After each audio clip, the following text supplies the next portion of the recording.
Charlie, j'arrive avec l'IMC, indice de masse corporelle. Oh, ça fait peur votre histoire. Hein. Combien vous mesurez? 1m68. 1m68, combien vous pesez? 50 kilos. 50 kilos. Elle est normale. 18,5. À la limite de la maigreur quand même. Ouais, mais je vous ai menti. C'est pas Ça mon va. vrai poids. Je le savais.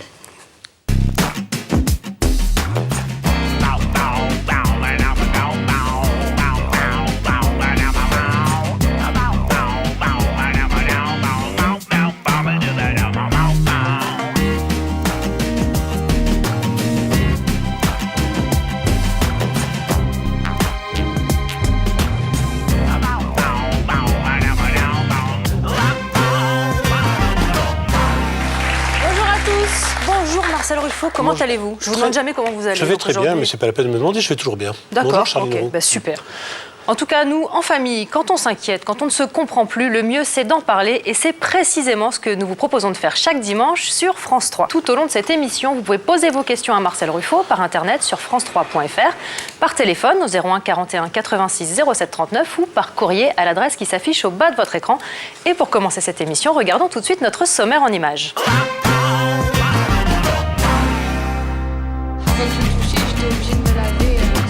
Cette semaine, dans Le mieux, c'est d'en parler. Elles ont entre 15 et 18 ans et se battent pour rester en vie.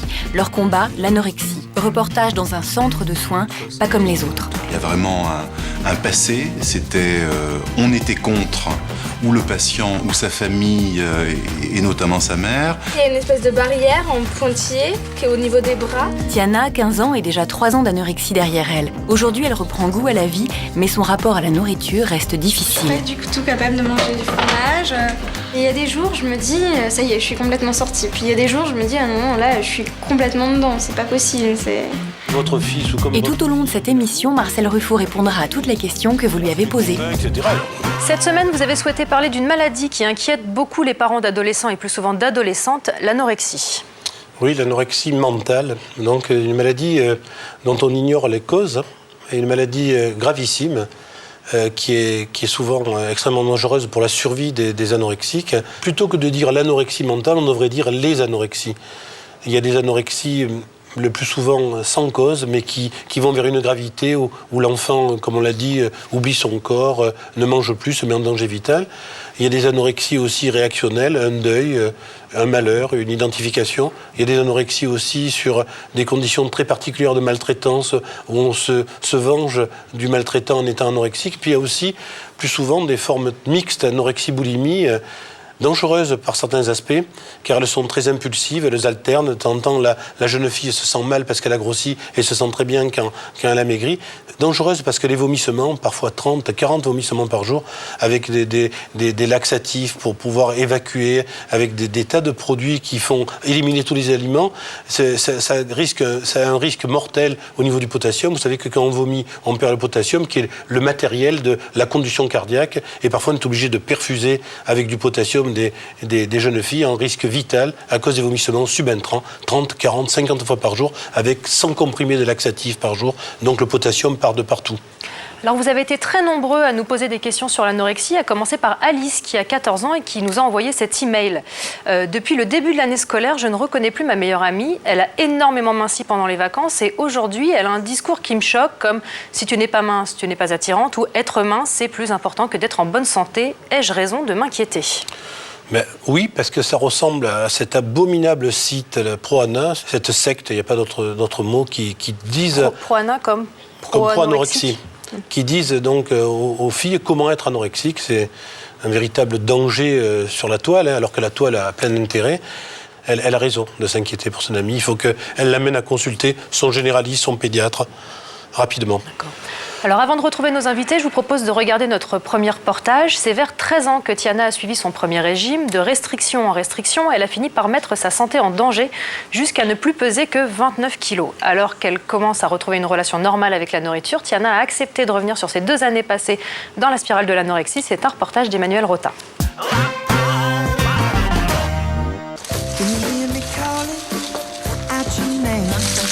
Faire ramasser des noix, c'est vraiment le genre de choses qu'elle ne peut pas bouger. Tu manges pas de noix, Tiana? Non. Pourquoi?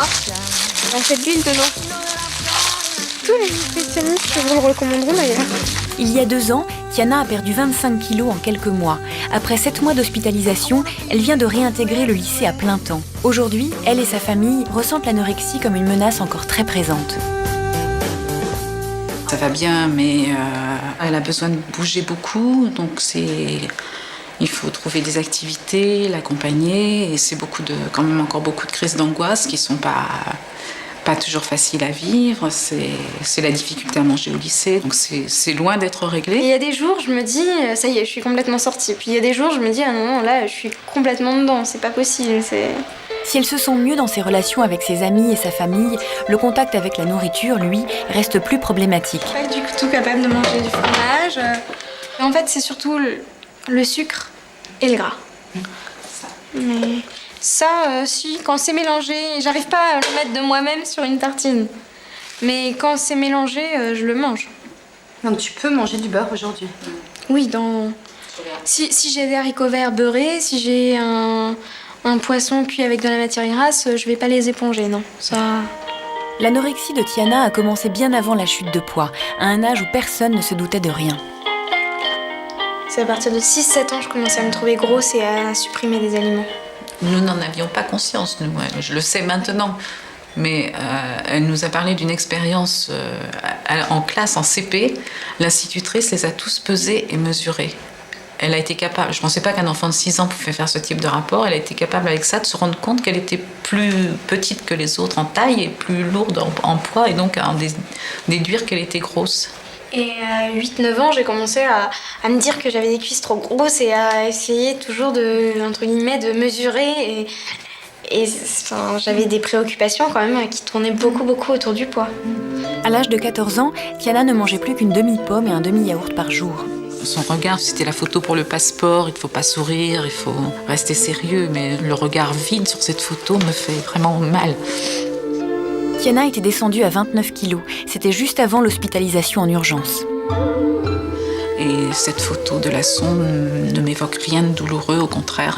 Autant les précédentes photos m'évoquent des choses douloureuses, autant celle-là, c'était le retour de l'espoir, au contraire. La fierté de Tiana aujourd'hui, c'est de pouvoir dire qu'elle va au restaurant, mais pas n'importe lequel. Je préfère les restaurants un peu entre guillemets chic, où je suis sûre d'avoir quelque chose qui va pas être gras. Par exemple, le fast-food, j'arrive pas encore. Par exemple, dans le menu que tu vois là, est-ce qu'il y a des choses que tu pourrais prendre? L'omelette, oui. Après, les spaghettis bolognaises, non. Inquiète désormais autant de prendre du poids que d'en perdre, Tiana n'a pas encore tout à fait rompu avec les sirènes de l'anorexie.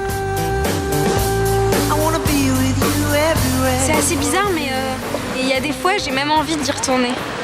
Des fois, ça m'arrive. Mais j'ai tellement envie de faire des choses, j'ai tellement envie de voyager, de voir des gens, de découvrir des choses, et je me dis tellement que on n'a peut-être pas forcément, on n'a que 80 ans à vivre ou 90, que c'est dommage de gâcher ça à pas manger.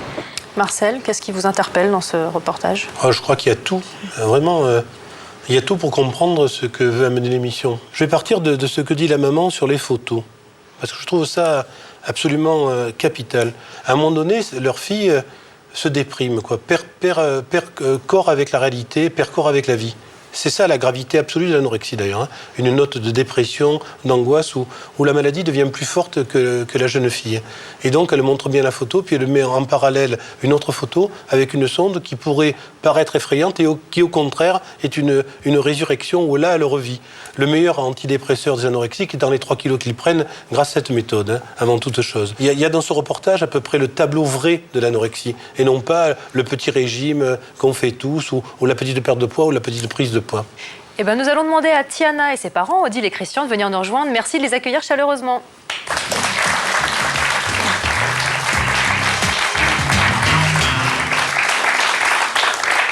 Tiana, bonjour. Alors, on est tous les deux dans une situation assez exceptionnelle. Tu rentrais à la Maison de Solène quand j'en sortais. Pour expliquer ce qu'est la Maison de Solène. Ah oui, alors la Maison de Solène. La Maison de Solène, c'est un service sublime payé par les pièces jaunes. Et ce service est un service destiné à l'adolescent, pas qu'aux anorexiques, hein, destiné à l'adolescent, puisqu'il y a aussi des adolescents ayant des maladies, un service de pédiatrie, un service de psychiatrie, aussi un service de troubles alimentaires dirigé par le docteur Corinne Blanchet, qui est mon ami et qui, je pense, te suit, j'en suis même sûr.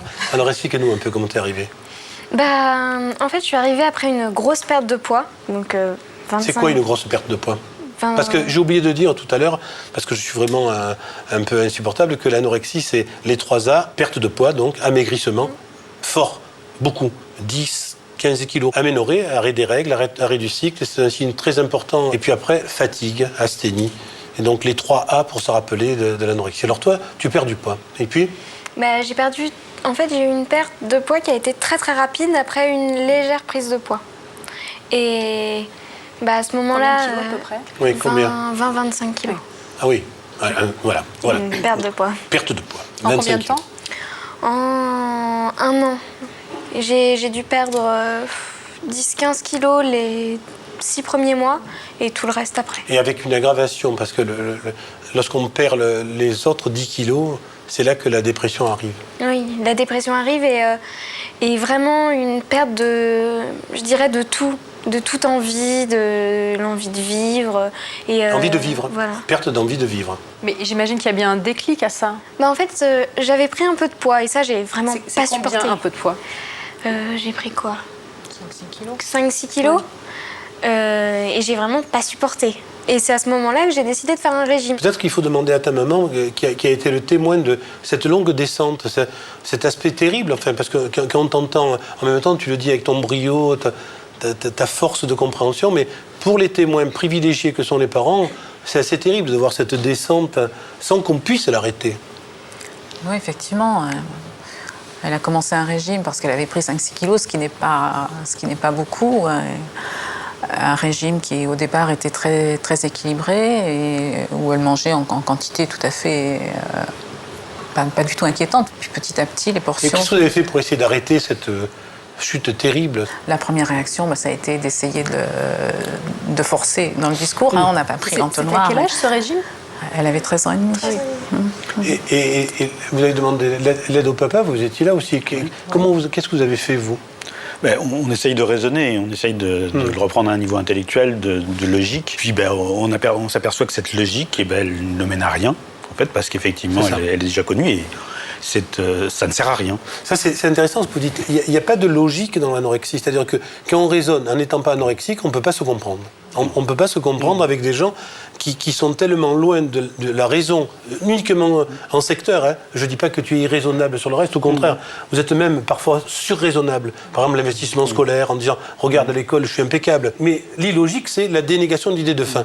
Manger, ça ne sert à rien, je ne mange pas, je me nourris avec rien, je cours, je fais du sport de manière éhontée.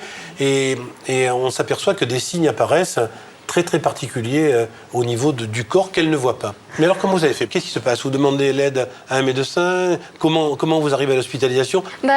Au départ, j'ai consulté mon médecin traitant qui m'a ressorti une fiche d'alimentation équilibrée et ça, j'ai pas du tout apprécié. Et ensuite, j'ai commencé à parler à mes parents de la maison de Solène. J'ai été reçue par Madame Blanchet. Et j'ai eu... Qui est Corinne Blanchet, c'est une endocrino qui est praticienne et qui connaît le mieux l'anorexie de tout le service. J'ai eu 3 rendez-vous avec elle et au bout des 3 rendez-vous, en fait, il s'est avéré que j'avais vraiment perdu beaucoup de poids. Et elle m'a dit, la semaine prochaine, tu rentres. Tu as accepté ? La première réaction que j'ai eue, ça a été non. Mais en fait, très rapidement, je lui ai dit oui. Parce que je sentais que, non, je pouvais plus, quoi. Et vous, Odile, qu'est-ce que vous ressentiez face à sa maladie ? D'abord, beaucoup de culpabilité. Ensuite, un grand sentiment d'impuissance. Effectivement, on se rend compte qu'on ne peut rien faire. Donc, on l'hospitalise. Sauf être là, quoi. Donc, on l'hospitalise. Oui. On l'hospitalise avec votre accord et avec vous. Ah oui, parce que si on a attendu aussi longtemps, c'est parce que l'hospitalisation dans le secteur ne correspondait pas du tout à ce qu'on pouvait imaginer d'accepter. C'est-à-dire, on vous proposait une séparation, Oui, une séparation totale, aucun contact. Donc, vous avez choisi une hospitalisation en alliance avec les parents, dans le fond. Hein ? D'accord. Et donc, là, par contre, elle est rentrée. Ça a été dur au début ? Non, à partir du moment où elle est rentrée à la maison de Solène, on pouvait la voir comme on voulait. Non, c'était un soulagement. Elle est sortie le week-end ? Pas le premier week-end ? Pas le premier week-end. Après, non, oui. Elle était trop en trop grande difficulté, mais assez Vous rapide. y alliez, vous, le week-end, quand elle sortait On pas? pouvait y Oui. aller quand on voulait et assez rapidement, elle pouvait sortir dans la journée. Et puis après le week-end, et puis après une semaine, quoi. C'était Combien de temps elle a progressif. mis pour aller un peu mieux? Plus de 2 mois, Ah oui. je dirais. Plus de 2 mois pour qu'effectivement, je pense qu'il a fallu 1 mois pour que les fonctions, qu'il n'y ait pas de risque de mort déjà. Et après, il faut encore rajouter 1 mois et demi pour qu'il y ait une capacité à sortir et à. Donc c'est une maladie d'une gravité extrême quand même. Hein. Tu te rends compte de ça? Je me rends compte surtout maintenant avec le recul parce que je vois que c'est qu'1 mois et demi que j'ai eu mon premier fou rire. Au début, je restais très dans le service, je restais complètement fermée.